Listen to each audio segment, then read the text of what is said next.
अंजलि आनंद। झारखंड में प्राइमरी और मिडिल स्कूलों में शिक्षकों की कमी को देखते हुए 72,000 नए शिक्षकों का पद सृजित किया जाएगा। सूबे के शिक्षा मंत्री ने नए पदों के सृजन के लिए सहमति दे दी है। प्रारंभिक विद्यालयों में शिक्षकों की नियुक्ति के लिए परीक्षा आयोजित होगी।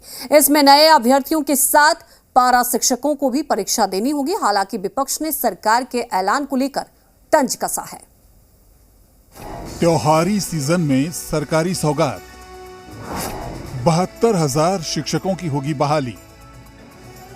झारखंड सरकार इस साल को नियुक्ति वर्ष के तौर पर मना रही है, जिसकी वजह से ज्यादा रोजगार सृजन करने की कोशिश की जा रही है और सरकारी के साथ साथ निजी क्षेत्रों में युवाओं को रोजगार से जोड़ने के लिए कई तरह के कदम उठाए जा रहे हैं। इसी कड़ी में अब राज्य सरकार ने झारखंड के प्राथमिक और मध्य विद्यालयों में शिक्षकों की कमी को देखते हुए 72,000 शिक्षकों के नए पदों के सृजन की सहमति दे दी है। राज्य के प्राथमिक स्कूलों में 17,835 और मिडिल स्कूलों में 4,893 पद रिक्त हैं। इस आधार पर करीब 72,000 पद सृजित किए जा रहे हैं। हमने पद सृजन का काम कर रहे हैं। पद सृजन के काम हो जाएगा तो वैकेंसी निकालेंगे और वैकेंसी निकाल के जो खाली स्कूल पड़ा हुआ है, इस टीचर के बिना पढ़ाई बाधित हो रहा है, उस तरह का मामला समाप्ति की ओर ले जाएंगे। प्राथमिक विद्यालयों में शिक्षकों की नियुक्ति के लिए परीक्षा आयोजित होगी। इसमें नए अभ्यर्थियों के साथ पारा शिक्षकों को भी परीक्षा देनी होगी। झारखंड कर्मचारी चयन आयोग परीक्षा का आयोजन करेगा। शिक्षा विभाग ने इसका प्रावधान शिक्षक नियुक्ति नियमावली में किया है।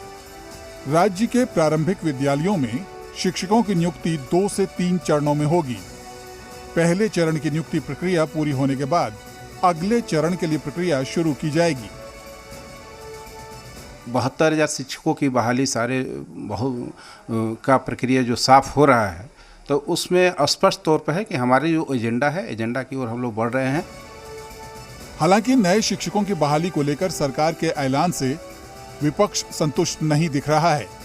विपक्ष के मुताबिक सरकार सिर्फ घोषणाएं करती हैं, उसे हकीकत में अमल में नहीं लाती। ये सरकार घोषणा वाली सरकार है, कथनी और करनी में बहुत का अंतर है। चुनाव के पहले क्या वादे किए थे, आज जमीन पर एक भी वादे उनके पूरे नहीं हुए। कहने दीजिए, करके कुछ दिखाएं, तब जाकर ये बात लोगों के सामने रखें। उन्होंने ये भी कहा था कि जो बेरोजगार होंगे, जो पोस्ट ग्रेजुएट होंगे, उनको प्रत्येक माह 7,000 रुपया देंगे। जो ग्रेजुएट होंगे उनको 5,000 रुपया देंगे। आज तक 5 पैसा नहीं दिया।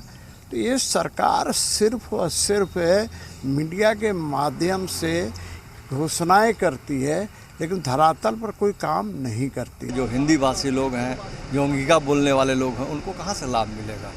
तो अब देखिए, केवल इन्होंने योजना बनाया है, ये ज़मीन पर उतरेगा, इसमें हमें नहीं लगता है, विश्वास नहीं होता है। आने वाले समय में देखिए इसका परिणाम क्या निकलता है।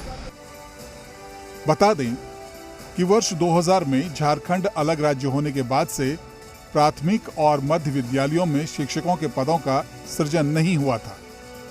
लिहाजा शिक्षकों की कमी को देखते हुए स्कूली शिक्षा और साक्षरता विभाग ने इसके लिए शिक्षा मंत्री के पास प्रस्ताव भेजा था, जिसे शिक्षा मंत्री ने मंजूर कर लिया।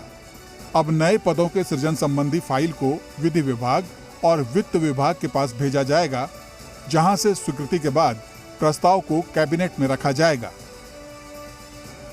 मनीष मिश्रा, जी मीडिया।